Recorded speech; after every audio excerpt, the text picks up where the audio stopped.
Finalmente, una de las proyecciones más difíciles de entender en cuanto a descripción, que es la columna dorsal oblicua. Al igual que la columna cervical oblicua, existen dos tipos, ¿ya? Que serían las posteriores y las anteriores. Recuerden que el tema posterior o anterior tiene que ver con lo que está más cerca del receptor de imagen, ¿ya? Se supone que las posteriores serían AP y las anteriores serían PA, ¿ya? Igual acá no es tan obvio, ya que la oblicuidad nosotros la hacemos desde lateral y no desde AP o PA. Pero ahora vamos a tratar de que entiendan esto. Primero que todo, lo mismo de columnas dorsales, el chasis es 30x40 o 35x43 longitudinal con buque irregular. Y aquí viene el posicionamiento. Desde posición lateral se rota el plano sagital medio solo 20 grados respecto al receptor de imagen, quedando por lo tanto el plano coronal formando un ángulo de 70 grados respecto a la superficie. Lo importante es lo que puse en rojo. Desde una posición lateral de columna dorsal vamos a rotar el plano sagital medio 20 grados hacia anterior o hacia posterior, como se decía en la guía, hacia supino o hacia prono, ¿ya? Entiéndase supino hacia anterior, prono hacia posterior. ¿Qué también tenemos que hacer? Se debe desproyectar los brazos del área de interés. Es decir, al hacer la rotación hay que mover los brazos en forma de abrirlos, es decir, despegarlos del cuerpo para que no molesten. Muchas veces lo que se hace es que el paciente se afirma sobre el estativo con uno de los brazos mientras que el otro lo lleva hacia posterior. ¿Qué más? El radio central es 0 grados, perpendicular. Y el centraje es en el punto medio de la clavícula de interés. Y el otro centraje es punto medio escotadura external y apófisis sifoides, que es el centraje que ya hemos visto para todas las dorsales. Se tiene que hacer una colimación estricta en la región de la columna. Ya acuérdense que hay que colimarlo a lo largo. Y se debe aquí utilizar el filtro de compensación en cuña, que ya conocemos cómo es, la forma que tiene y cómo se coloca en la salida del colimador del tubo.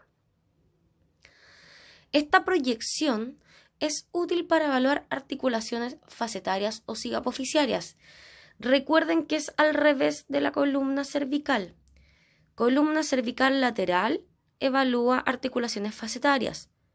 Columna cervical oblicua evalúa agujeros de conjunción. Columna dorsal lateral evalúa agujeros de conjunción. Y columna dorsal oblicua evalúa articulaciones facetarias. Por lo tanto, tenemos articulaciones facetarias derechas e izquierdas. Tenemos 4 tipos de proyecciones: oblicua posterior derecha, oblicua posterior izquierda, oblicua anterior derecha, oblicua anterior izquierda, igual que en cervical. Y lo que demuestran ocurre lo mismo que pasa en cervical, que las oblicuas posteriores muestran el lado contrario, es decir, si la oblicua posterior es derecha, muestra el lado de la articulación izquierda.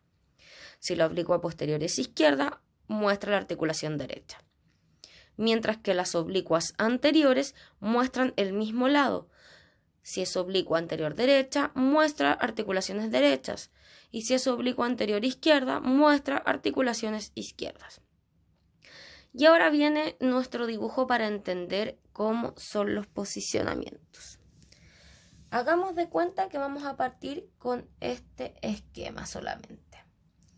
Esto de aquí vendría siendo el estativo. Este sería el paciente que está en posición lateral. Esta cosita de aquí sería la nariz, ya para que se entienda un poco. Por lo tanto, esto sería anterior y esto sería posterior. Tengo dos opciones. Puedo rotar 20 grados hacia anterior o rotar 20 grados hacia posterior. Si desde esta posición yo roto 20 grados hacia anterior, ya, es decir, me queda en esta posición, corresponde a una oblicua anterior derecha.